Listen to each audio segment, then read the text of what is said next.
വഅദ്ദ നഫ്സക മിൻ അസ്ഹാബിൽ ഖുബൂർ. നീ നിന്റെ ശരീരം ഖബറാളികളുമായി എണ്ണിക്കൊണ്ടേയിരിക്കണം. അഥവാ ഖബറിൽ നീ കിടക്കേണ്ടതുണ്ട്. പള്ളിയിലേക്ക് പോകുമ്പോൾ ഓരോ ഖബർസ്ഥാന് കാണുമ്പോഴും ഞാനും ഇവിടെ കിടക്കണമെന്നുള്ള ചിന്തയുണ്ടാവണം. പള്ളിയിലേക്ക് പോയി ഒച്ചപ്പാടുണ്ടാക്കി, പള്ളിയിലെത്തി ബഹളമുണ്ടാക്കി, നിസ്കരിച്ചു, തിരിച്ചു വന്നു. തൊട്ടുപുറത്ത് കിടക്കുന്ന ഉപ്പമാരുണ്ട്, ഉപ്പാപ്പമാരുണ്ട്, നാട്ടുകാരുണ്ട്, കബറിടങ്ങളുണ്ട്. അവിടെ ഞാനും കിടക്കണമല്ലോ എന്നുള്ള ചിന്ത നമ്മൾക്കുണ്ടാവാറുണ്ടോ? എപ്പോഴെങ്കിലും അങ്ങനെ ഒരു ചിന്ത നമ്മൾക്കുണ്ടാവാറുണ്ടോ? ഞാനും ഇവിടെ കിടക്കേണ്ടവനാണ്, കിടക്കാൻ ഞാൻ തയ്യാറായിട്ടുണ്ടോ എന്ന ചിന്ത പോലും നമ്മളിൽ ഉണ്ടാവാറില്ല. ഇവിടെ കിടക്കാൻ എന്തൊരുക്കമാണ് ഞാൻ ഉണ്ടാക്കിയിട്ടുള്ളത്, എന്ത് പ്രിപ്പറേഷനാണ് എന്റെ ഭാഗത്തു നിന്നുണ്ടായത്. അതുകൊണ്ട് ഇദാ അസ്ബഹത ഫലാ തൻതദിരിൽ മസാ, രാവിലെയായാൽ വൈകുന്നേരം വരെ ജീവിച്ചിരിക്കുമെന്ന് നീ ഓർക്കരുത്, ചിന്തിക്കരുത്. പരിശുദ്ധ മഹാന്മാരായ പണ്ഡിതന്മാര് പറയുന്നുണ്ട്, ഇദാ വുദിഅൽ മയ്യിതു ഫീ ഖബ്രിഹി, ഒരാളെ ഖബറിൽ വെച്ചാൽ വൻസറഫൽ മുശയ്യിഊന മിൻ അഹ്ലിഹി, ആ ഖബറിലേക്ക് വെക്കുന്ന ആളുകളൊക്കെ മാറിപ്പോയാൽ, കുടുംബക്കാരായി, നാട്ടുകാരായി, മയ്യിത്ത് കുളിപ്പിച്ച് കഫൻ ചെയ്ത് ജനാസ ഖബറിൽ വെച്ച് ആളുകളെല്ലാം തിരിഞ്ഞുപോയാൽ, വതറകൂഹു വഹീദൻ ഫീ ലഹദിഹി, ആ ഖബറിൽ അയാളെ ഒറ്റയ്ക്ക് ഉപേക്ഷിച്ച് എല്ലാവരും തിരിച്ചുപോയാൽ, യഖൂലുല്ലാഹു അസ്സ വജൽ, അല്ലാഹു പറയുമത്രേ, അബ്ദി, അടിമയെ, ഖബറിൽ കിടക്കുന്ന ആ ഖബറാളിയോട് അല്ലാഹു പറയുമത്രേ, റജഊ വതറകൂക്, നിന്റെ കുടുംബക്കാര് വിട്ടുപോയിരിക്കുകയാണ്, നിന്റെ മാതാപിതാക്കൾ വിട്ടുപോയിരിക്കുകയാണ്, ചങ്ങാതിമാരും നാട്ടുകാരും വിട്ടുപോയിരിക്കുകയാണ്. റജഉ, അവര് മടങ്ങി. വതറകൂക, നിന്നെ ഒറ്റയ്ക്കാക്കി. ഫിത്തുറാബി ദഫനൂക, ഈ മണ്ണിൽ അവർ നിന്നെ മറമാടിയിരിക്കുകയാണ്, മൂടിവെച്ചിരിക്കുകയാണ്. വലൗ ബഖൗ മഅക മാ നഫഊക, ഇനി അവർ മടങ്ങിപ്പോവാതെ ഖബറിന്റെ മുകളിൽ അവരെല്ലാവരും കൂടി നിന്നാലും നിനക്കൊരു ഉപകാരം അവരെ കൊണ്ട് ചെയ്യാൻ കഴിയില്ല. വലൗ ബഖൗ, അവരെല്ലാവരും ഖബറിന്റെ മുകളിൽ തിരിച്ചു പോവാതെ അവിടെ തന്നെ നിന്നാൽ, മാ നഫഊക, അവരെ കൊണ്ടൊരു ഉപകാരവും നിനക്ക് ലഭിക്കില്ല. വലം യബ്ഖി ലക ഇല്ലാ അന, ഇന്ന് എന്നെ കൊണ്ടല്ലാതെ ഒരു ഉപകാരവും നിനക്ക് കിട്ടൂല. വലം യബ്ഖി ലക ഇല്ലാ അന, ഞാൻ മാത്രമേ ഇന്ന് നിനക്ക് ഇവിടെ ഉണ്ടാവുള്ളൂ, വേറെ ഒരാളും സഹായിക്കാനില്ല. വഅനൽ ഹയ്യുൽ ലദീ ലാ അമൂത്, മരിക്കാതെ എന്നും ജീവിച്ചിരിക്കുന്ന ഒരാൾ ഞാനാണെന്ന് ഖബറിലേക്ക് വന്ന വ്യക്തിയോട് അല്ലാഹു പറയുമെന്ന് മഹാന്മാര് പഠിപ്പിക്കുന്നുണ്ട്. ആ റബ്ബിന് വേണ്ടിയിട്ടാണ് നമ്മൾ ഒരുങ്ങേണ്ടത്. എല്ലാവരും മടങ്ങിപ്പോകുന്ന സമയം, കുടുംബക്കാരും നാട്ടുകാരും ചങ്ങാതിമാരും മടങ്ങിപ്പോകുന്ന സമയം, ആ ഒരു സമയത്ത് എന്റെ കൂടെ ഉണ്ടാകുന്നത് എന്റെ റബ്ബാണ്. ഫദ്കുറൂനി അദ്കുറുക്കും, നിങ്ങൾ എന്നെ ഓർത്താൽ ഞാൻ നിങ്ങളെയും ഓർക്കാം, നിങ്ങൾ എന്നെ ഓർത്താൽ നിങ്ങളെയും ഞാൻ ഓർക്കാം. ഇതല്ലേ അല്ലാഹു പറയുന്നത്, മൻ കാന മഅല്ലാഹി കാന അല്ലാഹു മഅഹ്, നിങ്ങൾ അല്ലാഹുവിന്റെ കൂടെ നിന്നാൽ അല്ലാഹു നമ്മുടെയും കൂടെ നിൽക്കും. ജീവിക്കുന്ന കാലത്ത് റബ്ബിന്റെ കൂടെ നിൽക്കണം, മരണസമയത്ത് റബ്ബ് നിങ്ങളുടെ കൂടെ ഉണ്ടാകും. മൻ കാന മഅല്ലാഹ്, ജീവിക്കുന്ന സമയത്ത് റബ്ബിന്റെ കൂടെ നിൽക്കാനുള്ള ഒരു ശ്രമം നടത്തണം. അല്ലാഹു പറഞ്ഞത് കേൾക്കാൻ, തെറ്റുവന്നാൽ തൗബ ചെയ്യാൻ, തെറ്റുവന്നാൽ പശ്ചാത്തപിക്കാൻ, അല്ലാഹുവിനെ ഓർക്കാൻ, ഖുർആൻ ഓതാൻ, നിസ്കരിക്കാനൊക്കെ അല്ലാഹുവിന്റെ കൂടെ നിൽക്കാൻ നിങ്ങൾ സമയം കണ്ടെത്തിയാൽ, എല്ലാവരും തിരിച്ചു പോകുന്ന സമയത്ത് അല്ലാഹു പറയും, അന മഅക്, ഇന്ന് ഞാൻ നിന്റെ കൂടെയുണ്ട്. അല്ലെങ്കിലോ അല്ലാഹു പറയുന്നത്, ഇന്നാ നസീനാകും കമാ നസീതും ലിഖാഅ യൗമികും ഹാദാ, ഇന്നത്തെ ദിവസത്തെ നിങ്ങൾ മറന്നില്ലയോ? ദുനിയാവിൽ ജീവിക്കുമ്പോൾ നിങ്ങൾ ഖബറിനെ മറന്നില്ലയോ? എന്നെ മറന്നില്ലയോ? ആഖിറത്തെ മറന്നില്ലയോ? അതുകൊണ്ട് ഇന്നാ നസീനാകും, ഞാനും നിങ്ങളെ മറക്കുന്നു. ഏത് സമയത്ത്? ഒരാളുമില്ലാതെ എല്ലാവരും നെട്ടോട്ടമോടുന്ന സമയമാണത്. യൗമ യഫിറുൽ മർഉ മിൻ അഖീഹി വ ഉമ്മിഹി വ അബീ, ഉമ്മമാരില്ല, ഉപ്പമാരില്ല, ഭാര്യയില്ല, ഭർത്താവില്ല, മാതാപിതാക്കളില്ല, കുടുംബങ്ങളില്ല, ചങ്ങാതിമാരില്ല, മക്കളില്ല, ആരുമില്ല, ഒരാളും കൂടെയില്ല, ഒരാളും സഹായിക്കാനില്ല. ആ സമയത്ത് നമ്മുടെ കൂടെ ഉണ്ടാവേണ്ടത് നമ്മുടെ റബ്ബാണ്. ആ റബ്ബാണ് പറയുന്നത്, ആ അല്ലാഹുവാണ് പറയുന്നത്. എന്താണ് അല്ലാഹു പറയുന്നത്? ആ റബ്ബ് പറയുന്നുണ്ട്, ഇന്നാ നസീനാകും, ഞാൻ നിങ്ങളെ മറന്നിരിക്കുകയാണ്. ഞാൻ നിങ്ങളെ മറന്നിരിക്കുകയാണ്. ഏതുപോലെ കമാ നസീതും ലിഖാഅ യൗമികും ഹാദാ, ഇന്നത്തെ ദിവസം നിങ്ങൾ മറന്നില്ലയോ? നിങ്ങൾ എന്നെ അന്ന് ഓർത്തിരുന്നെങ്കിൽ ഇന്ന് ഞാനും നിങ്ങളെ ഓർക്കുമായിരുന്നു. ഫദ്കുറൂനി അദ്കുറുക്കും, നിങ്ങൾ എന്നെ ഓർത്താൽ ഞാൻ നിങ്ങളെ ഓർക്കാം. അല്ലാഹുവിന്റെ വാഗ്ദാനമാണിത്. യുസബ്ബിതുല്ലാഹു അല്ലദീന ആമനൂ ബിൽ ഖൗലി സാബിതി ഫിൽ ഹയാത്തിദ് ദുനിയാ വഫിൽ ആഖിറ. അല്ലാഹുവിൽ അടിയുറച്ച് വിശ്വസിക്കുന്ന ആളുകൾ, അല്ലാഹു ഉണ്ട് എന്ന് വിശ്വസിക്കുന്ന ആളുകൾ, തെറ്റ് ചെയ്യുമ്പോൾ മനസ്സിൽ ഖേദം വരുന്നവർ, ധിക്കാരത്തോടെ റബ്ബില്ല എന്ന് നിഷേധിക്കുന്നവരല്ല, തെറ്റ് ചെയ്യുമ്പോൾ മനസ്സിൽ ഖേദമുള്ളവർ, അല്ലാഹു ശിക്ഷിക്കുമോ എന്ന് പേടിക്കുന്നവർ, അല്ലാഹുവിന്റെ ആഖിറത്തെ കുറിച്ച് ചിന്തിക്കുന്നവർ, അത്തരം ആളുകളെ യുസബ്ബിതുല്ലാഹു അല്ലദീന ആമനൂ, അവർക്ക് അല്ലാഹു പ്രതിസന്ധി ഘട്ടങ്ങളിൽ അവരുടെ കൂടെ റബ്ബുണ്ടാകും. ഫിൽ ഹയാത്തിദ് ദുനിയ, ദുനിയാവിൽ ജീവിച്ചിരിക്കുന്ന സമയത്ത് മരണം വരെ അവരുടെ പ്രതിസന്ധി ഘട്ടങ്ങളിൽ അല്ലാഹു ഉണ്ടാകും. അല്ലാഹു ഉണ്ടാകും. മൻ കാന മഅല്ലാഹ് അല്ലാഹു മഅ, അല്ലാഹുവിന്റെ കൂടെ നിന്നാൽ അല്ലാഹു കൂടെയുണ്ടാകുമെന്നാ പറഞ്ഞത്. യുസബ്ബിതുല്ലാഹു അല്ലദീന ആമനൂ, അവരുടെ കാലുകൾ പതറൂല, അവരുടെ കാലുകൾ ചിതറുകയോ അവരുടെ ഹൃദയങ്ങൾ പതറുകയോ ചെയ്യില്ല. കാരണം അവരുടെ കൂടെ സഹായത്തിന് അല്ലാഹു ഉണ്ടാകും. ദുനിയാവിൽ മാത്രമാണോ? അല്ല, വഫിൽ ആഖിറ, ആഖിറത്തിലും റബ്ബിന്റെ സഹായം ഉണ്ടാകും. ഖബറിലെത്തിയാലും അല്ലാഹു ഉണ്ടാകും, മഹ്ശറയിലെത്തിയാലും അല്ലാഹു ഉണ്ടാകും, സിറാത്ത് പാലത്തിലും അല്ലാഹു ഉണ്ടാകും, നന്മയുടെയും തിന്മയുടെയും കിതാബ് തരുമ്പോഴും അല്ലാഹു ഉണ്ടാകും. ചുരുക്കി പറഞ്ഞാൽ അല്ലാഹുവാണ് നമ്മുടെ ലക്ഷ്യമെങ്കിൽ, ആഖിറമാണ് നമ്മുടെ ലക്ഷ്യമെങ്കിൽ അല്ലാഹു നമ്മുടെ കൂടെ ദുനിയാവിലും ആഖിറത്തിലും ഉണ്ടാകും. അതുകൊണ്ട് എന്റെ പ്രിയപ്പെട്ട ചെറുപ്പക്കാരോട് ഹലാലായ എന്റർടൈൻമെന്റിലൂടെ ഹറാമിലേക്ക് കടന്നു പോവാതെ, അഥവാ ഹറാം വന്നു പോയാൽ തന്നെ തൗബ ചെയ്ത് അല്ലാഹുവിലേക്ക് മടങ്ങി ഹലാലായ ആസ്വാദനങ്ങൾ ആസ്വദിച്ച് അല്ലാഹുവിലേക്ക് മടങ്ങാൻ തയ്യാറാവണം. അല്ലാഹു തൗഫീഖ് ചെയ്യട്ടെ, അല്ലാഹു തൗഫീഖ് ചെയ്യട്ടെ. മനുഷ്യനാകുമ്പോ പല ആസ്വാദനങ്ങളും അവർ ആസ്വദിക്കും. അതിൽ ഹറാം വരാതെ സൂക്ഷിക്കണം, ഹലാലായത് നമ്മൾ ചെയ്യണം. അല്ലാഹു നമ്മൾക്ക് തൗഫീഖ് ചെയ്യട്ടെ. ഹലാലായ ആസ്വാദനങ്ങളിൽ നിന്നൊക്കെ മാറി നിന്ന് ഇനി ഞാൻ അങ്ങോട്ട് ഒന്നുമില്ല, അങ്ങനെ വേണ്ട. ഹലാൽ ജീവിതം മടുപ്പ് വരാത്ത രീതിയിൽ അല്ലാഹുവിന്റെ തൃപ്തിയിലൂടെ ജീവിക്കാൻ നമ്മൾക്ക് കഴിയട്ടെ. അല്ലാഹു അതിനെ അനുഗ്രഹിക്കട്ടെ. നബി തങ്ങൾ പറയുന്നുണ്ട് സല്ലല്ലാഹു അലൈഹി വസല്ലം, വമൻ അസ്ബഹ വഅക്ബറ ഹമ്മഹുൽ ആഖിറ, രാവിലെയായി ചിന്ത ആഖിറമാണ്, സുബ്ഹിക്ക് എണീറ്റത് തന്നെ ആഖിറത്തോടുള്ള ലക്ഷ്യത്തോടെയാണ്, ആഖിറം സമ്പാദിക്കണമെന്നുള്ള നിയ്യത്തോടെയാണെങ്കിൽ ജഅലല്ലാഹു ഗിനാഹു ഫീ ഖൽബി, അവനെ റബ്ബ് മുതലാളിയാക്കും. അല്ലാഹു മുതലാളിയാക്കും, അല്ലാഹു കോടീശ്വരനാണ്. വഅതതുഹു ദുനിയാ വഹിയ റാഗിമ, ദുനിയാവ് ഇങ്ങോട്ട് വരും. ദുനിയാവിനെ തേടി നീ പോണ്ട, ദുനിയാവ് നിന്നെ തേടി വരും. വീട് വെക്കാനുള്ള സമയമാകുമ്പോ വീട് വെക്കാനുള്ള സമ്പത്ത് അല്ലാഹു നിനക്ക് തരും. പെൺമക്കളെ കല്യാണം കഴിപ്പിച്ചു കൊടുക്കാനുള്ള സമയമാകുമ്പോ അതിനുള്ള സമ്പത്ത് തരും.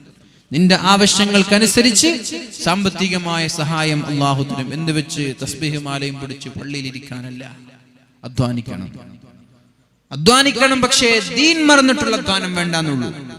നിസ്കാരമില്ലാതെ, സുന്നത്ത് നിസ്കാരങ്ങളില്ലാതെ, ഖുർആനില്ലാതെ, ദിക്റില്ലാതെ, ഇതൊന്നുമില്ല, വെറും ദുനിയാവ്, അത് വേണ്ടെന്നാണ്. മൻ ലൈസ ലഹു വിർദുൻ ഫഹുവ ഖിർദുൻ, നിരന്തരമായി ചെല്ലുന്ന ഔറാദുകളില്ലെങ്കിൽ അയാൾ കുരങ്ങനാണെന്ന് മഹാന്മാർ പഠിപ്പിക്കുന്നുണ്ട്. മനുഷ്യന്റെ കോലമുള്ള, അല്ലെങ്കിൽ മനുഷ്യനാണ്, പക്ഷേ നിങ്ങൾ കുരങ്ങുകളാണ്, മനുഷ്യന്റെ കോലമുള്ള കുരങ്ങുകൾ. ദിവസവും എന്തെങ്കിലും ഒരു വിറുദ് വേണം.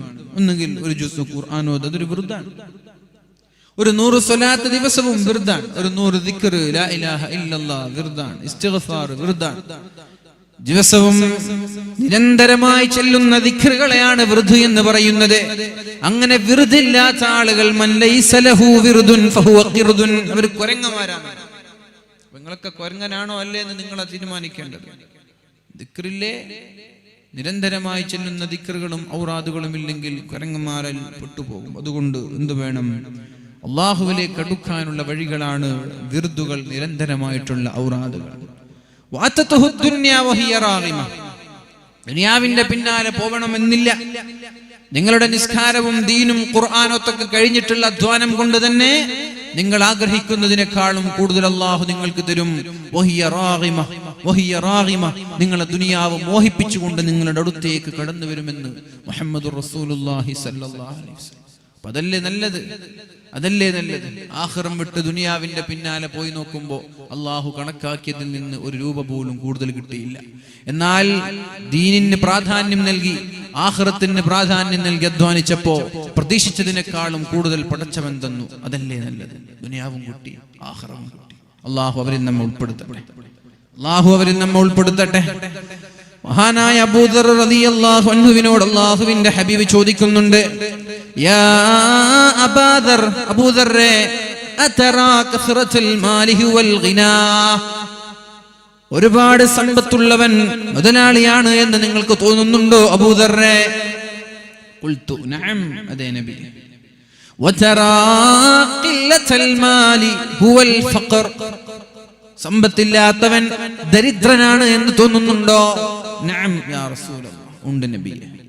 ഖാൽ, നബി തങ്ങൾ പറഞ്ഞു, ഇന്നമൽ ഗിനാ ഗിനൽ ഖൽബി, കോടീശ്വരൻ എന്ന് പറയുന്നത് സമ്പത്തുള്ളവനല്ല, ഹൃദയത്തിൽ സമാധാനമുള്ളവനാണ് കോടീശ്വരൻ. മനോഹരമായ വീടും മനോഹരമായ വാഹനങ്ങളുമുണ്ട്, ജീവിതത്തിൽ സമാധാനമില്ലാത്തവൻ ദരിദ്രനാണ്, അവൻ പാവപ്പെട്ടവനാണ്. എന്താ നിങ്ങൾ വിചാരിച്ചത്? സമ്പത്തുണ്ട് എന്ന് വിചാരിച്ച് ഒരാൾക്ക് സമാധാനം കിട്ടും? സമാധാനമില്ലാത്തവൻ ജീവിച്ചിട്ടെന്താ അർത്ഥം? ഭാര്യയിൽ നിന്ന് എന്നും പരാതികൾ, വീട്ടിലെത്തിയാൽ ഒന്ന് തല ഉയർത്തി ഇരിക്കാനോ നിൽക്കാനോ സമാധാനത്തോടെ ചിരിക്കാനോ കഴിയാത്ത വിധം വീട്ടിൽ എന്നെന്നും അസ്വസ്ഥതകൾ നിറഞ്ഞ സങ്കീർണമായ പ്രശ്നങ്ങളുമായി ജീവിക്കുന്ന ഒരു കോടീശ്വരന് മരണമല്ലേ നല്ലത്? അവന്റെ സമ്പത്ത് കൊണ്ട് അവന് എന്ത് നേട്ടം? സമാധാനമില്ലാത്ത സമ്പത്തെന്തിന്? സന്തോഷമില്ലാത്ത സമ്പത്തെന്തിന്? അയാൾ മുതലാളിയാണെങ്കിലും തൊഴിലാളിയേക്കാൾ ഖേദകരമാണ് അയാളുടെ അവസ്ഥ. അപ്പൊ നബി തങ്ങൾ പറഞ്ഞു, മഹാനായ അബൂദർ റളിയല്ലാഹു അൻഹുവിനോട്, യാ അബൂദർ, അബൂദർറേ, ഇന്നമൽ ഗിനാ ഗിനൽ ഖൽബ്, ഹൃദയത്തിലുള്ള സമാധാനമാണ് ഒരാളുടെ ഹൃദയം. മുതലാളിയാണെങ്കിൽ അയാളുടെ ഹൃദയത്തിൽ സമാധാനം വേണം. വൽ ഫഖറു ഫഖറുൽ ഖൽബി, ദരിദ്രൻ എന്ന് പറയുന്നത് ഹൃദയത്തിൽ സമാധാനമില്ലാത്തവനാണ് ദരിദ്രൻ. ഹൃദയത്തിൽ സന്തോഷമില്ലാത്തവനാണ് ദരിദ്രൻ. വീട്ടിൽ സ്വസ്ഥതയില്ലെങ്കിൽ ആ വീട് ദരിദ്രന്റെ വീടാണ്, എത്ര വലുതാണെങ്കിലും ശരി. അസ്വസ്ഥതകളും പ്രശ്നങ്ങളും നിറഞ്ഞ വീടുകൾ, സന്തോഷമില്ലാത്ത വീടുകൾ, ദുഃഖം നിറഞ്ഞ വീട്, അത് ദരിദ്രന്റെ വീടാണ്. അവർക്ക് മാസത്തിൽ ലക്ഷങ്ങൾ വരുമാനമുണ്ടെങ്കിലും ഇങ്ങനെ മുതലാളിയാകാമെന്ന് നബി തങ്ങൾ പഠിപ്പിച്ചു തരുന്നുണ്ട്. മഹാനായ അബൂ ഹുറൈറ റളിയല്ലാഹു അൻഹുവിനോട് പഠിപ്പിക്കുന്നുണ്ട്, യാ അബാ ഹുറൈറ, യാ അബാ ഹുറൈറ, അബൂ ഹുറൈറ, ജനങ്ങൾക്ക് പഠിപ്പിച്ചു കൊടുക്കണം, ഞാനൊരു കാര്യം പറഞ്ഞു തരാം. വർള ബിമാ ഖസമല്ലാഹു ലക തകുൻ അഗ്നൻ നാസ്, ജനങ്ങളിലെ ഏറ്റവും വലിയ മുതലാളിയായി മാറാൻ, ജനങ്ങളിലെ ഏറ്റവും വലിയ കോടീശ്വരനായി മാറാൻ ചെയ്യേണ്ടത് വർള ബിമാ ഖസമല്ലാഹു ലക, അല്ലാഹു തന്നതിൽ തൃപ്തിപ്പെട്ടേക്കണം. അല്ലാഹു തന്ന ഭാര്യ, അൽഹംദുലില്ലാഹ്, അല്ലാഹു ഒരു ഭാര്യ തന്നിട്ട് അപ്പുറത്തുള്ള അയൽവാസിയുടെ ഭാര്യ കണ്ടിട്ട്, നീ എന്താ അങ്ങനെ ആവാത്തത്? നീ എന്താ അവളെ പോലെ ആവാത്തത്? അവള് നല്ല ഭക്ഷണം ഉണ്ടാക്കുന്നുണ്ടല്ലോ, നിനക്കെന്താ കഴിയാത്തത്? അവള് നല്ല സൗന്ദര്യം ഉണ്ടല്ലോ, നീ എന്താ ഇല്ലാത്തത്? അള്ളാഹു നിനക്കൊരു ഭാര്യ തന്നില്ലേ, അതിൽ നീ തൃപ്തിപ്പെടും. അപ്പുറത്തുള്ള ഭാര്യ നീ നോക്കണ്ട. അള്ളാഹു നല്ലൊരു ഭർത്താവിനെ തന്നില്ലേ, ഈ ഭർത്താവ് പോരാ, നിങ്ങൾ എനിക്ക് പോരാ, നിങ്ങളെ കൊണ്ട് യാതൊരു സുഖം എനിക്കില്ല, നിങ്ങളെ കൊണ്ട് എനിക്ക് തൃപ്തിയില്ല. മറ്റുള്ളവരെ നോക്ക, അങ്ങോട്ട് നോക്ക, അപ്പുറത്തെ ഭർത്താവ്, ചങ്ങാതിയുടെ ഭർത്താവ്, കുടുംബക്കാരുടെ ഭർത്താവ്. അള്ളാഹു സ്വന്തമായൊരു ഭർത്താവിനെ തന്നിട്ട് മറ്റുള്ളവരിലേക്ക് നോക്കുന്നവർക്ക് ജീവിതത്തിൽ സമാധാനം ലഭിക്കുകയില്ല. അള്ളാഹു സ്വന്തമായൊരു ഭാര്യ തന്നിട്ട് മറ്റുള്ള ഭാര്യമാരുടെ കഴിവുകൾ തേടിപ്പോകുന്നവർ, അവർക്കും അള്ളാഹു ജീവിതത്തിൽ സമാധാനം തരില്ല. അള്ളാഹു ഒരു വീട് തന്നിട്ട് എന്റെ വീട് ചെറുതായല്ലോ എന്ന് പറഞ്ഞ് വലിയ വമ്പൻ വീടുകളെ നോക്കി വിഷമിച്ചിരിക്കുന്നവർ, അവർക്കും അള്ളാഹു സമാധാനം തരില്ല. അള്ളാഹു ഒരു വാഹനം തന്നിട്ട് എന്റെ വാഹനം ചെറുതായി പോയല്ലോ എന്ന് പറഞ്ഞ് വലിയ വാഹനങ്ങളിലേക്ക് നോക്കുന്നവർക്കും സമാധാനം ഉണ്ടാവൂല. അല്ലാഹു നിനക്ക് തന്ന ജോലി അൽഹംദുലില്ലാഹ്, അത് ശമ്പളം 1000 ആണെങ്കിലും ശരി, 10000 ആണെങ്കിലും ശരി. അല്ലാഹു നിനക്ക് നൽകിയ കച്ചവടം, അതിന്റെ വരുമാനം 10000 ആണെങ്കിലും ശരി, ലക്ഷങ്ങളാണെങ്കിലും ശരി, അൽഹംദുലില്ലാഹ്. അല്ലാഹു നിനക്ക് തന്ന വീട് ചെറുതാണെങ്കിലും ശരി, വലുതാണെങ്കിലും ശരി, അൽഹംദുലില്ലാഹ്. അല്ലാഹു തന്ന ഭാര്യ സൗന്ദര്യമുണ്ടെങ്കിലും ശരി, ഇല്ലെങ്കിലും ശരി, അൽഹംദുലില്ലാഹ്. അല്ലാഹു തന്ന ഭർത്താവ് വരുമാനമുണ്ടെങ്കിലും ശരി, ഇല്ലെങ്കിലും ശരി, നിന്നെ നോക്കുന്നുണ്ടെങ്കിലും ശരി, നിന്നെ ശ്രദ്ധിക്കുന്നില്ലെങ്കിലും ശരി, അൽഹംദുലില്ലാഹ്. സമാധാനം തേടി എവിടെയും പോവേണ്ട ആവശ്യമില്ല. ഇവിടെ വരൂ, ഇവിടെയാണ് സമാധാനമുള്ളത്. സമാധാനം തേടി ഒരു കൗൺസിലറെ കാണേണ്ട ആവശ്യമില്ല. സമാധാനത്തിന് വേണ്ടി മരുന്ന് കുടിക്കേണ്ട ആവശ്യമില്ല. സമാധാനത്തിന് വേണ്ടി ടൂർ പോവേണ്ട ആവശ്യമില്ല. സമാധാനത്തിന് വേണ്ടി ഗാനമേളകൾ അല്ലെങ്കിൽ സിനിമ കാണാൻ വേണ്ടി പോവേണ്ട ആവശ്യമില്ല. സമാധാനം ഇവിടെയാണ്. ഇവിടേക്ക് വരൂ, ഇവിടെ സമാധാനമുണ്ട്. അല്ലാഹു നിനക്ക് എന്ത് തന്നാലും, അല്ലാഹു എന്ത് തന്നോ അതെല്ലാം അൽഹംദുലില്ലാഹ്. അവിടെ സമാധാനം ഉണ്ടാവും. അവർക്ക് ജീവിതത്തിൽ ടെൻഷൻ ഉണ്ടാവില്ല. അവരുടെ വരുമാനം മാസത്തിൽ 7000 രൂപയാണെങ്കിലും അവർ കോടീശ്വരന്മാരാണ്. 70,000 ലഭിക്കുന്നവനെക്കാളും കോടീശ്വരൻ ഇയാളാണ്. അബൂ ഹുറൈറ തങ്ങൾക്ക് നൽകിയ ഉപദേശമാണ്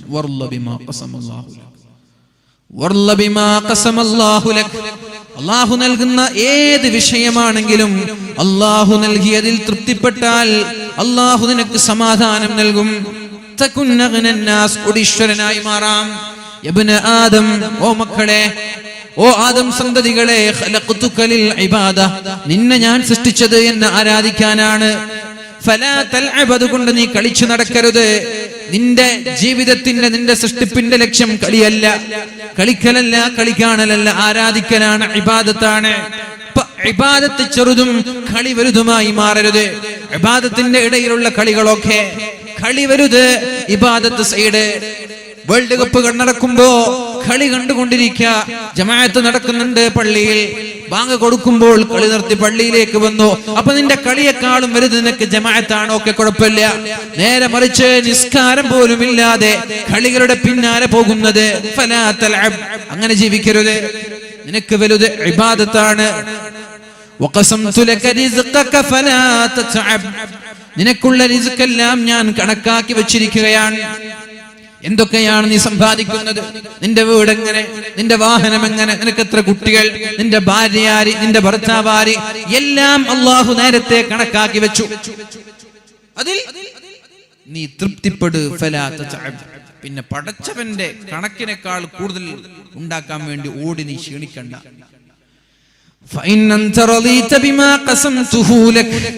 ഞാൻ നിനക്ക് കണക്കാക്കിയതിൽ നീ തൃപ്തിപ്പെട്ടാൽ അൽഹംദുലില്ലാഹ് എന്ന് പറഞ്ഞാൽ, അഥവാ ഭാര്യ കിട്ടി അൽഹംദുലില്ലാഹ്, മാഷാ അല്ലാഹ്, ഭർത്താവ് അൽഹംദുലില്ലാഹ്, എന്റെ ഭർത്താവ് എന്റെ ജീവനാണ്, എനിക്ക് എന്റെ ഭർത്താവാണ് വലുത്, എന്റെ വീട് അൽഹംദുലില്ലാഹ് മനോഹരം, ചെറുതാണെങ്കിലും പ്രശ്നങ്ങളില്ലാതെ കിടന്നുറങ്ങാൻ പറ്റുന്നില്ലേ, വാഹനം ചെറുതാണെങ്കിലും മഴ കൊള്ളാതെ പോകാൻ പറ്റുന്നില്ലേ, വരുമാനം കുറച്ചാണെങ്കിലും കടങ്ങളൊന്നുമില്ലാതെ ജീവിക്കാൻ പറ്റുന്നില്ലേ.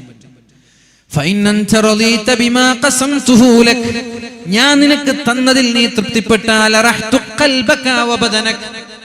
നിന്റെ ഹൃദയത്തിന് ഞാൻ ആശ്വാസം നൽകും, നിന്റെ ശരീരത്തിനും ഞാൻ ആശ്വാസം നൽകും. രോഗം പോലും ഉണ്ടാവില്ല. ശ്രദ്ധിക്കണം, രോഗം പോലും ഉണ്ടാവില്ല. നിന്റെ മനസ്സിനും നിന്റെ ശരീരത്തിനും ഞാൻ ശാന്തി നൽകും, റാഹത്ത് നൽകും, വിശ്രമം നൽകും, സന്തോഷം നൽകും. ഒന്നുമില്ല. രോഗം വരുന്നത് സങ്കീർണമായ പ്രശ്നങ്ങളാണ് രോഗങ്ങൾ ഉണ്ടാക്കുന്നത്. മനസ്സ് വ്രണപ്പെടുമ്പോഴാണ് ശരീരം വ്രണപ്പെടുന്നത്. ശ്രദ്ധിക്കണം ഉമ്മമാർ, രോഗിയാകുന്നത് നിങ്ങളുടെ മനസ്സ് രോഗിയാകുമ്പോഴാണ്. മനസ്സിന് രോഗം പിടിപ്പെടുമ്പോഴാണ് ശരീരത്തിന് രോഗം പിടിപ്പെടുന്നത്. മനസ്സിന് മാനസികമായ കരുത്തുണ്ടെങ്കിൽ ശരീരത്തിന്റെ ഏത് രോഗങ്ങളെയും നിങ്ങൾക്ക് എന്ത് ചെയ്യാൻ പറ്റും? റിക്കവർ ചെയ്യാൻ പറ്റും, പോരാടാൻ പറ്റും. അല്ലാഹു പറയാ, ഞാൻ നിനക്ക് കണക്കാക്കി തന്നതിൽ നീ തൃപ്തിപ്പെട്ടാൽ അൽഹംദുലില്ലാഹ് പറഞ്ഞാൽ നിന്റെ ശരീരത്തിനും നിന്റെ മനസ്സിനും ഞാൻ ആരോഗ്യം നൽകും, ആത്മാവിന് ശാന്തി നൽകും, ശരീരത്തിന് സുഖം നൽകും. ഇതിനേക്കാളപ്പുറം എന്താ നമ്മൾക്ക് വേണ്ടത്? ഇതിനേക്കാളപ്പുറം എന്താ നമ്മൾക്ക് വേണ്ടത്? മാനസികമായ ആരോഗ്യം, ശാരീരികമായ ആരോഗ്യം പോരെ. وكنت عندي മഹ്മൂദ. അത് മാത്രല്ല, നീ എൻ്റെ അടുത്ത് സ്തുത്യർഹനാണ്, എനിക്ക് നിന്നെ ഇഷ്ടമാണ്. നീ ഇങ്ങനെയൊക്കെ ചെയ്താൽ നിന്നെ കുറിച്ച് ഞാൻ മദ്ഹ് പറയും, നിന്നെ എനിക്ക് ഇഷ്ടപ്പെടും, നിന്നെ ഞാൻ സ്നേഹിക്കും. ഇനി ഞാൻ നിനക്ക് കണക്കാക്കി തന്ന ഭാര്യയിൽ നീ തൃപ്തനല്ല, ഭർത്താവിൽ തൃപ്തനല്ല, വീട്ടിൽ തൃപ്തനല്ല, ജോലിയിൽ തൃപ്തനല്ല, നിന്റെ കയ്യിലുള്ള വരുമാനത്തിൽ തൃപ്തനല്ല, എല്ലാം നിന്നെക്കാളും മുകളിലുള്ളവരിലേക്ക് നീ നോക്കുകയാണെങ്കിൽ ഞാൻ എന്നെ കൊണ്ട് സത്യം ചെയ്യുകയാണ്, ഒരു പക്ഷേ നിനക്ക് ഇതിനേക്കാളും വലിയ വരുമാനം ഉണ്ടായേക്കാ, വലിയ വീടുണ്ടായേക്കാ, വലിയ വാഹനങ്ങൾ ഉണ്ടായേക്കാ. കാടുകളിൽ ഇരകളെ തേടി സിംഹങ്ങൾ ഇരകളെ തേടി ഓടുന്നത് പോലെ നിങ്ങളും ഓടും. എന്നിട്ട് ചാടി വീഴും മാൻപേടകളുടെ മുകളിൽ. സിംഹങ്ങളും കടുവകളും ചാടി വീഴുന്നത് പോലെ ചാടി വീഴും, സമ്പത്തിന്റെ പിന്നാലെ ഓടും, വിശ്രമമില്ലാതെ നീ അധ്വാനിക്കും. നിസ്കാരം ദീനൊന്നുമില്ല, വിശ്രമമില്ലാതെ, രാത്രി ഉറക്കില്ലാതെ, രാവിലെ ഭക്ഷണം ഊണും ഒന്നുമില്ലാതെ നീ ഓടും.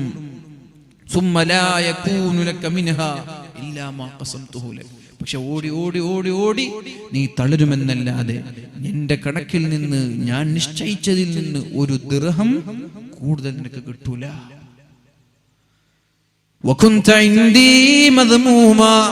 എന്ന് മാത്രമല്ല, എന്റെ അടുത്ത് നീ നിന്ദ്യനാണ്, എനിക്ക് നിന്നെ ഇഷ്ടമല്ല, നിനക്ക് കൂടുതൽ കിട്ടിയിട്ടില്ല, നീ വെറുതെ ഓടി നിന്റെ ദീൻ നഷ്ടപ്പെടുത്തി എന്നല്ലാതെ നിനക്കൊന്നും കിട്ടൂല, എനിക്കാണെങ്കിൽ നിന്നോട് വെറുപ്പാണ്. ഇതാണ് ദീൻ വിട്ട് സമ്പാദ്യത്തിന്റെ, ദുനിയാവിന്റെ പിന്നാലെ പോകുന്നവർക്കുള്ള അവസ്ഥ. ഗാനമേളകളാണെങ്കിലും സിനിമയാണെങ്കിലും മറ്റുള്ള എന്റർടൈൻമെന്റ്, ഹറാമായ ഏത് പെണ്ണ്, വ്യഭിചാരം, കഞ്ചാവ്, കള്ള്, ഏതായാലും ശരി, അള്ളാഹുവിന്റെ ദീൻ വിട്ടിട്ടുള്ള എല്ലാ എന്റർടൈൻമെന്റുകൾക്ക് പിന്നിലും ദുഃഖമാണ്. ശേഷം നരകമാണെങ്കിൽ ഏത് ലദ്ദത്തും കുല്ലു ലദ്ദ, ഏത് സുഖങ്ങളും അതിന്റെ ശേഷം നരകമാണെങ്കിൽ ആ സുഖത്തിന് എന്തർത്ഥമാണുള്ളത്? ഏത് സുഖങ്ങളും അതിന്റെ ശേഷം നരകമാണ് ലഭിക്കുന്നതെങ്കിൽ ആ സുഖത്തിന് എന്തർത്ഥമാണുള്ളത്? ഇബ്നു ആദം, ഓ ആദം സന്തതികളെ, അല്ലാഹു പറയുന്നുണ്ട്, ലം അൻസമൻ അസാനി, എന്നോട് തെറ്റ് ചെയ്യുന്നവരെ പോലും ഞാൻ മറക്കാറില്ല, അഥവാ എന്നോട് മോശമായി പെരുമാറുന്നവരെ പോലും ഞാൻ മറക്കാറില്ല. ലം അൻസമൻ അസാനി ഫകൈഫ മൻ അത്വാനി, എന്നെ അനുസരിക്കുന്ന ആളുകളെ പിന്നെ ഞാൻ എങ്ങനെയാണ് മറക്കുക? അല്ലാഹുവിന്റെ ചോദ്യം കേൾക്കണം. ലം അൻസമൻ അസാനി, നമ്മളൊക്കെ നമ്മളോട് മോശമായിട്ട് പെരുമാറിയാൽ നമ്മൾ അവരെ മറക്കും. ബക്കറ്റ് കൊടുത്തോളിയേ, ബക്കറ്റ് പോകാനുണ്ടെങ്കിൽ പോയിക്കോളെ ഇൻഷാ അല്ലാഹ്. നമ്മളോട് മോശമായിട്ട് പെരുമാറിയാൽ നമ്മൾ അങ്ങോട്ട് മോശമായിട്ട് പെരുമാറും. ലം അൻസമൻ അസാനി, എന്നോട് മോശമായി പെരുമാറുന്ന ആളുകളെ ഞാൻ മറന്നിട്ടില്ല. എന്നോട് മോശമായിട്ട് പെരുമാറിയ ആള് ഞാൻ മറന്നിട്ടില്ല. പക്ഷെ നമ്മൾ അങ്ങനെയല്ല, ഇങ്ങോട്ട് മോശമായാൽ അങ്ങോട്ടും മോശമാവും, ഇങ്ങോട്ടും നന്മ ചെയ്താൽ അങ്ങോട്ടും നന്മ ചെയ്യും. അല്ലാഹു അങ്ങനെയല്ല. ഫകൈഫ മൻ അത്വാഅനി, എന്നോട് മോശമായി പെരുമാറിയ ആളുകൾക്ക് പോലും നന്മ ചെയ്യുന്ന ഞാൻ, എന്നോട് നന്മ ചെയ്യുന്ന ആളുകളെ പിന്നെ ഞാൻ എങ്ങനെയാണ് മറക്കുന്നത്? നിങ്ങൾ എന്നോട് നന്മ ചെയ്താൽ ഞാൻ നിങ്ങൾ ഒരു നിലക്കും മറക്കൂല. ഫകൈഫ മൻ അത്വാഅനി, ഞാൻ എങ്ങനെയാണ് നിങ്ങളെ മറക്കുക എന്ന് മുഹമ്മദുർ റസൂലുള്ളാഹി സ്വല്ലല്ലാഹു അലൈഹി വസല്ലം എന്നിട്ട് പറയുന്നുണ്ട്, യബ്ന ആദം, മനുഷ്യരെ, ലാ തസ്അൽനി റിസ്ഖൽ ഗദ്, നാളത്തെ ഭക്ഷണം നിങ്ങൾ എന്നോട് ചോദിക്കല്ല, നാളത്തെ ഭക്ഷണം നിങ്ങൾ എന്നോട് ചോദിക്കല്ല. കമാലം അത്ലുബുക ബിഅമലിൽ ഗദ്, നാളത്തെ അമൽ ഞാൻ നിങ്ങളോട് ചോദിക്കാത്തതുപോലെ, അടുത്ത വർഷത്തെ നോമ്പ് ഇപ്പോൾ നോക്കാൻ ഞങ്ങളോട് പറയാത്തതുപോലെ, അടുത്ത വർഷത്തേക്കുള്ള കാശ് നീ ഇപ്പോൾ ചോദിക്കേണ്ടത് അപ്പൊ ചോദിച്ചാൽ മതി. അല്ലാഹു പറഞ്ഞോ, നാളത്തെ ഇശാ നിസ്കാരം ഇന്ന് നിസ്കരിക്കാൻ പറഞ്ഞോ? ഇല്ലല്ലോ. നാളത്തെ ഇശാ നിസ്കാരം നാളെ, അടുത്ത വർഷത്തെ നോമ്പ് അടുത്ത വർഷം, അടുത്ത വർഷത്തെ ഹജ്ജ് അടുത്ത വർഷം, ഇങ്ങനെ നാളത്തേത് നാളെ, മറ്റന്നാളത്തേത് മറ്റന്നാൾ. അതുപോലെ നിങ്ങൾ അമല് ചെയ്യുന്നത് പോലെ നിങ്ങൾ ചോദിച്ചാൽ മതി. നാളേക്കുള്ളത് ഇന്ന് ചോദിക്കണ്ട, ഇന്നേക്കുള്ളത് നീ ഇന്ന് ചോദിച്ചാൽ മതി. എത്രയോ വർഷങ്ങൾ കഴിഞ്ഞ് മക്കളെ കെട്ടിച്ചേക്കുന്നതിനെ കുറിച്ച് ആലോചിച്ച് നീ ഇന്ന് ടെൻഷനാവല്ല. അതിന് അല്ലാഹു എന്തെങ്കിലും വഴികൾ തുറന്നു തരും. അതുകൊണ്ട് നീ ദീനിയായ മേഖലയിൽ അടിയുറച്ചു നിന്ന് ദീനിയായ ചിട്ടയോടുകൂടി സമ്പാദിക്കുക, അധ്വാനിക്കുക. നിനക്കുള്ള നല്ല വഴികൾ അല്ലാഹു തുറന്നു തരുമെന്ന് മുഹമ്മദുർ റസൂലുള്ളാഹി സല്ലല്ലാഹു അലൈഹി വസല്ലം. അല്ലാഹു തൗഫീഖ് ചെയ്യട്ടെ, അല്ലാഹു തൗഫീഖ് ചെയ്യട്ടെ. അല്ലാഹു പറയുന്നത് ഫദ്കുറൂനി അദ്കുറുക്കും, നിങ്ങൾ എന്നെ ഓർത്താൽ ഞാൻ നിങ്ങളെ ഓർക്കാം. നിങ്ങൾ എന്നെ ഓർക്കണം, ഡിമാൻഡ് ഉണ്ട്, നിങ്ങൾ എന്നെ ഓർക്കണം. നിങ്ങൾ എന്നെ ഓർത്തില്ലെങ്കിൽ ഞാൻ നിങ്ങളെയും മറന്നുകളയും. വലാ തകൂനൂ കല്ലദീന നസുല്ലാഹ ഫഅൻസാഹും അൻഫുസഹും ഉലൈക ഹുമുൽ ഫാസിഖൂൻ. വലാ തകൂനൂ കല്ലദീന നസുല്ലാഹ, അല്ലാഹുവിനെ മറന്നവരെ പോലെ നിങ്ങൾ ആവരുത്. അങ്ങനെ മറന്നാലോ നിങ്ങൾ നിങ്ങളെ തന്നെയാണ് മറക്കുന്നത്. എനിക്കൊരു കുഴപ്പമില്ല, നിങ്ങൾ എന്നെ പറഞ്ഞാൽ എനിക്കെന്താ കുഴപ്പം? എനിക്കൊരു കുഴപ്പമില്ല. നിങ്ങൾ നിങ്ങളെ തന്നെയാണ് മറക്കുന്നത്. നിങ്ങൾ നാസ്ത കഴിച്ചില്ലെങ്കിൽ നിങ്ങൾക്ക് ആ പ്രശ്നം അല്ലെ? ഉമ്മയോട് ചോദിച്ചിട്ട് ചില മക്കൾ ഭക്ഷണം കഴിക്കില്ല, ഭാര്യയോട് ചോദിച്ച് ഭർത്താവ്, ഭർത്താവിനോട് ചോദിച്ച് ഭാര്യ. നിങ്ങൾക്ക് തന്നെ നഷ്ടം. നിങ്ങൾ ഭക്ഷണം കഴിച്ചിട്ട് നിങ്ങളെ ഭാര്യയ്ക്ക് വിഷക്കോ ഇല്ല, നിങ്ങൾ ഭക്ഷണം കഴിച്ചിട്ട് നിങ്ങളെ ഭർത്താവിന് വിഷക്കോ ഇല്ല, നിങ്ങൾക്ക് തന്നെ നഷ്ടം. അതേപോലെ നിങ്ങൾ മറക്കുന്ന എന്നല്ല, നിങ്ങൾ തന്നെയാണ്, നിങ്ങൾക്ക് തന്നെ നഷ്ടമായിട്ട് നാളെ ആഖിറത്തിൽ നിങ്ങൾ തന്നെ നഷ്ടം അനുഭവിക്കേണ്ടി വരും. ദിക്റിന്റെ ചില മഹത്വങ്ങൾ മഹാന്മാര് പഠിപ്പിക്കുന്നുണ്ട്. ദിക്റിന്റെ ചില മഹത്വങ്ങൾ, ദിക്റിന്റെയും ദിക്റിന്റെ മജ്ലിസിന്റെയും മഹത്വങ്ങൾ പഠിപ്പിക്കുന്നുണ്ട്. ഒന്ന്, അന്നഹു യത്റുദു ശൈത്വാന, ദിക്ർ ചെല്ലുമ്പോഴും ദിക്റിന്റെ സദസ്സിലിരിക്കുമ്പോഴും പിശാചിനെ അകറ്റി നിർത്താൻ കഴിയുമെന്ന് മഹാന്മാര് പഠിപ്പിക്കുന്നുണ്ട്. അപ്പൊ പിശാചാണ് നമ്മെ തിന്മയിലേക്ക് നയിക്കുന്നത്. പിശാചിനകറ്റാൻ കഴിഞ്ഞാൽ നമ്മൾ രക്ഷപ്പെട്ടു. പിശാചിനകറ്റാനുള്ള വഴി ദിക്റിന്റെ മജ്ലിസും ദിക്റുകളാണ്, അല്ലേ? പിശാചിനോട് സുജൂദ് ചെയ്യാൻ പറഞ്ഞപ്പോ സുജൂദ് ചെയ്തില്ല. അള്ളാഹു ചോദിച്ചു, എന്തേ സുജൂദ് ചെയ്യാത്തത്? പറഞ്ഞു, ഞാൻ സുജൂദ് ചെയ്യൂല, എന്നെക്കാളും താഴെയുള്ള ഒരാൾ. ഫഖ്റുജ് മിൻഹാ മദ്ഊമൻ മദ്ഹൂറാ, ഇവിടെ വേണ്ട, നീ പോയിക്കോ, നീ ഇറങ്ങിക്കോ എന്ന് പറഞ്ഞ് അള്ളാഹു അട്ടിപ്പുറത്താക്കി. لأقعدن لهم صراطك المستقيم ثم لآتينهم من بين أيديهم ومن خلفهم وعن أيمانهم وعن شمائلهم ولا تجد أكثرهم شاكرين. അല്ലാഹുവേ, മനുഷ്യന്റെ വലതു ഭാഗത്തിലൂടെ, ഇടതു ഭാഗത്തിലൂടെ, മുമ്പിലൂടെ, പിമ്പിലൂടെ, എല്ലാ പാർശ്വങ്ങളിലൂടെയും എല്ലാ ഭാഗങ്ങളിലൂടെയും ഞാൻ റോന്ത് ചുറ്റിക്കൊണ്ടിരിക്കും. ഒരു മനുഷ്യന് ഞാൻ വലയം വെച്ചുകൊണ്ടിരിക്കും, അനങ്ങാമുടൂല. അള്ളാഹുവിനോട് ചോദിച്ചു വാങ്ങിയ വാഗ്ദാനാണിത്, അള്ളാഹുവിനോട് ചോദിച്ചു വാങ്ങിയ വരമാണിത്. ഒരു മനുഷ്യന്റെ ചുറ്റും ഞാൻ വലയം ചെയ്യും. പിശാച് പറയാണ്, ലഅഖഉദന്ന ലഹും സിറാത്തകൽ മുസ്തഖീം, ചൊവ്വായ വഴിയിലൂടെ, നല്ല വഴിയിലേക്ക് അടുക്കാൻ പോലും ഞാൻ അവനെ അനുവദിക്കൂല. ثم لآتينهم من بين أيديهم, അവന്റെ മുമ്പിലേക്ക് വരും, ومن خلفهم, അവന്റെ പിന്നിലേക്ക് വരും, وعن أيمانهم, വലതു വശത്തേക്ക് വരും, وعن شمائلهم, ഇടതു വശത്തേക്ക് വരും, ولا تجد أكثرهم شاكرين, ഒരു കുഞ്ഞു മോനെ പോലും ഞാൻ നന്നാവാൻ അനുവദിക്കില്ല. അല്ലാഹുവിനോട് ചോദിച്ചു വാങ്ങിയവരും അല്ലാഹു പറഞ്ഞു, ലഅംലഅന്ന ജഹന്നമ മിൻകും അജ്മഈൻ, നിങ്ങളെ എല്ലാവരെയും കൊണ്ടുപോയി ഞാൻ നരകത്തിലേക്കിടും. നിന്നെയും നിന്നെ കൊണ്ട് വിശ്വസിച്ച് എല്ലാറ്റിനെയും കൊണ്ടുപോയി നരകത്തിലിടും. കൂടെ നിന്നാൽ, പിശാചിന്റെ കൂടെ നിന്നാൽ. അപ്പൊ പിശാചിൽ നിന്ന് അകലാനുള്ള വഴിയാണ് ദിക്റിന്റെ മജ്ലിസുകളിലേക്ക്, സ്വലാത്തിന്റെ വഅദിന്റെ മജ്ലിസുകളിൽ സജീവമാവുക എന്നുള്ളത്. അന്നഹു യത്റുദു ശൈത്വാൻ, പിശാചിനെ അകറ്റാൻ കഴിയും. 10 ഫായിദകൾ മഹാന്മാർ പറയുന്നുണ്ട്. 10 ഫായിദകൾ മഹാന്മാർ പറയുന്നുണ്ട്. 10 ഫായിദകൾ. അതിലൊന്ന്, പിശാചിനെ അകറ്റാൻ കഴിയും. മഹാനായ അബൂ സഈദ് റളിയല്ലാഹു അൻഹു പറയുന്നുണ്ട്, ഖാല റസൂലുള്ളാഹി സ്വല്ലല്ലാഹു അലൈഹി വസല്ലം, ഇന്ന ശൈത്വാന ഖാല, പിശാച് അല്ലാഹുവിനോട് പറഞ്ഞു, വഇസ്സതുക യാ റബ്ബ്, അല്ലാഹുവേ, ലാ അബ്റഹു ഉഗ്വി ഇബാദക മാ ദാമത് അർവാഹും ഫീ അജ്സാദിഹിം, അവരുടെ മരണം വരെ ഞാൻ മനുഷ്യനെ വഴി പിഴപ്പിച്ചുകൊണ്ടേയിരിക്കും, ഒരാളെയും ഞാൻ നന്നാവാൻ വിടില്ല എന്ന് അള്ളാഹുവിനോട് പിശാച് പറഞ്ഞപ്പോ അള്ളാഹു പറഞ്ഞത്, വഇസ്സതി വജലാലി, ഞാൻ എന്നെ കൊണ്ട് സത്യം ചെയ്യാണ്, ലാ അസാലു അഗ്ഫിർ ലഹും മസ്തഗ്ഫറൂനി, നീ അവരെ തിന്മയിലേക്ക് കൊണ്ടുപോയി നശിപ്പിച്ചാലും അവരെങ്ങാനും ഒരു ഇസ്തിഗ്ഫാർ ചൊല്ലി എന്നിലേക്ക് മടങ്ങാൻ തയ്യാറായാൽ അവർക്ക് പുറത്തു കൊടുത്ത് സ്വീകരിക്കാൻ ഞാൻ തയ്യാറാണെന്ന് അള്ളാഹു പറഞ്ഞു എന്ന് മുഹമ്മദുർ റസൂലുള്ളാഹ്. അപ്പൊ നമ്മൾ തെറ്റ് ചെയ്തിട്ട് ആകെ ഒരു നാട്ടിലൊരു തെമ്മാടിയായി, മോശക്കാരനായി മാറി. എങ്കിലും അയാൾ ഒരു ദിവസം നിറകണ്ണുകളുമായി അല്ലാഹുവിലേക്ക് മടങ്ങി അസ്തഗ്ഫിറുല്ലാഹ് അല്ലാഹുമ്മ അൻത റബ്ബി ലാ ഇലാഹ ഇല്ലാ അൻത ഖലഖ്തനി അന അബ്ദുക വഅന അലാ അഹദിക വവഅദിക മസ്തതഅത് അഊദു ബിക മിൻ ശർരി മാ സനഅത് അബൂഉ ലക ബിനിഅമതിക അലയ്യ വഅബൂഉ ലക ബിദംബി ഫഗ്ഫിർ ലീ ഫഇന്നഹു ലാ യഗ്ഫിറുദ് ദുനൂബ ഇല്ലാ അൻത. അല്ലാഹുവേ, ഞാൻ നന്നാവുകയാണ്, അല്ലാഹുവേ എനിക്ക് മാപ്പ് തരണം, അല്ലാഹുവേ എനിക്ക് പുറത്തു തരണമെന്ന് നിറകണ്ണുകളുമായി പശ്ചാത്താപത്തോടെ ഖേദത്തോടെ മടങ്ങിയാൽ ഞാൻ അവരെ സ്വീകരിക്കാൻ തയ്യാറാണ്. അപ്പൊ ആരാ പരാജയപ്പെട? പിശാചല്ലേ. എത്ര തെറ്റ് ചെയ്താലും അല്ലാഹുവിലേക്ക് ഇസ്തിഗ്ഫാർ ചൊല്ലി മടങ്ങിയാൽ ഞാൻ അവരെ സ്വീകരിക്കും. പിശാച് തോറ്റു. 50-60 വർഷത്തോളം തെറ്റിലും ഹറാമിലും ജീവിച്ച ഒരാൾ മരണത്തിന്റെ തൊട്ടു മുമ്പ് ഇസ്തിഗ്ഫാർ ചൊല്ലി നന്നായാൽ പിശാച് ഈ കാലയളവൊക്കെ അധ്വാനിച്ചത് വെറുതെയായി.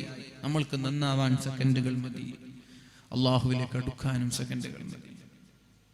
അപ്പൊ പിശാചിൽ നിന്ന് അകലാനുള്ള വഴിയാണ് ഈ ദിക്റിന്റെയും വഅദിന്റെയും മജ്ലിസ്. ലാ അസാലു അഗ്ഫിറു ലഹും മസ്തഗ്ഫറൂനി. എന്നിലേക്ക് അവരടുക്കാൻ തയ്യാറായാൽ, എന്നിലേക്ക് മടങ്ങാൻ തയ്യാറായാൽ അവർക്ക് പുറത്തു കൊടുക്കാൻ ഞാൻ തയ്യാറാണ്, അവരെ സ്വർഗത്തിലേക്ക് കൊണ്ടുപോകാനും ഞാൻ തയ്യാറാണെന്ന് അല്ലാഹു പറഞ്ഞത് പരിശുദ്ധ ഹബീബ് സല്ലല്ലാഹു അലൈഹി വസല്ലം വിശദീകരിക്കുന്നുണ്ട്. മഹാനായ സുഫിയാൻ ഇബ്നു ഉയൈന റളിയല്ലാഹു അൻഹു അദ്ദേഹം പറയുന്നുണ്ട്, അല്ലാഹുവിനെ ഓർത്തുകൊണ്ട് ഒരു സമുദായം, ഒരു കൂട്ടം ഇങ്ങനെ ഇരുന്നാൽ, ഒരുമിച്ച് കൂടിയാൽ, അല്ലാഹുവിനെ ഓർത്ത് ഇങ്ങനെ നമ്മൾ ഒരുമിച്ച് കൂടിയാൽ, പിശാച് മാറി നിന്നിട്ട് നമ്മളെ കൂടെ ഒരു പിശാച് വേണം. ഒരു പിശാച് എല്ലാവരുടെ കൂടെ ഉണ്ട്. ആ പിശാച് മാറി നിന്നിട്ട് ദുനിയാവിനോട് പറയും, അലാ തറൈന മാ യസ്നഊൻ, കാണുന്നില്ലേ, മനുഷ്യന്മാരെ കാണുന്നില്ല, അവരൊക്കെ ഇങ്ങനെ വാദം പോയി കേൾക്കുക, അവരൊക്കെ ഹദ്ദാദ് ചെല്ലുക, അവരൊക്കെ ദിക്ർ ചെല്ലുക, സ്വലാത്ത് ചെല്ലുക, നിങ്ങൾക്ക് അത് കാണുന്നില്ലേ എന്ന് പിശാച് ദുനിയാവിനോട് പറയും. അപ്പൊ ദുനിയാവ് പറയും, ദഅഹും, അവരെ വിട്ടേക്ക്. ഫഇന്നഹും ഇദാ തഫറഖൂ, വാള് കഴിഞ്ഞ് വന്നാൽ അവരുടെ പിരടിക്ക് പിടിച്ചേക്ക്.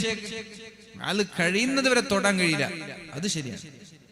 ദിക്റിന്റെ മജ്ലിസ്, സ്വലാത്തിന്റെ മജ്ലിസ്, ഹദ്ദാദ് കഴിയുന്നത് വരെ പിശാചിന് ഒരു റോഡില്ല. കഴിഞ്ഞിട്ട് പുറത്തു പോകുമ്പോ അവരുടെ പെരടിക്ക് പിടിച്ചേക്ക്, അവരെ പിടിച്ചോണ്ടേക്ക്. ഇതെല്ലാം കഴിഞ്ഞവര് പിരിഞ്ഞു പോകുമ്പോഴേക്കും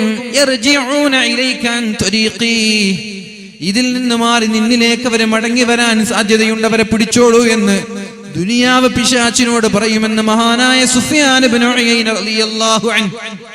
അതുകൊണ്ട് ഈ ഇൽമിന്റെ സദസ്സുകൾ, ഈ ദിക്റിന്റെ സദസ്സുകൾ വളരെ പ്രധാനമായിട്ട്, ഒന്നാമത്തെ മഹത്വം പിശാചിൽ നിന്ന് അകലാൻ നമ്മെ സഹായിക്കും.